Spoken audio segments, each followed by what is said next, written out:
కాస్త ఒంటికి బలం వస్తుంది, యవ్వనం వస్తుంది.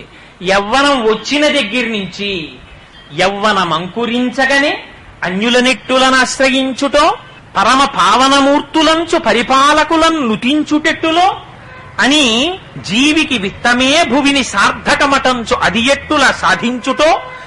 ఎంత బెంగ! ఎవరైనా పెద్దవాళ్ళని పట్టుకోవాలి, ఓ ఉద్యోగం సంపాదించుకోవాలి.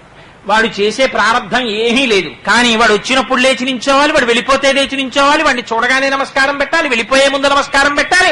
వాడు పిలిచి తిట్టినా ఆహా మీరు ఎంత అందంగా తిట్టారండి అనాలి. పరమ పావనమూర్తులంచు పరిపాలకులను నుతించుటెట్టులో భగవంతుడి ముందు ఒక్కనాడు స్తోత్రం చేయడు. ఇన్ని దుర్మార్గ గుణాలున్నా వాడి దగ్గరికి వెళ్ళి లేచి నిలబడి చేతులు నమస్కారం పెట్టి వాడిని గొప్ప స్తోత్రం చెయ్యాలి.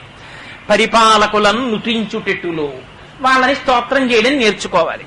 లేదా వీడికి వృద్ధి ఉండదు, అందుకని వాళ్ళని స్తోత్రం చేస్తాడు.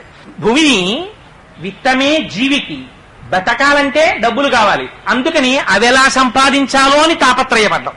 అందుకని దాని గురించి తాపత్రయపడుతూ ఇవ్విధమేది దారి అని ఎంచుచు పుచ్చితిన యశంకర ఎలా ఈ డబ్బులు సంపాదించుకోవడం అని ఆలోచిస్తూ యవనం అంతా అయిపోయింది.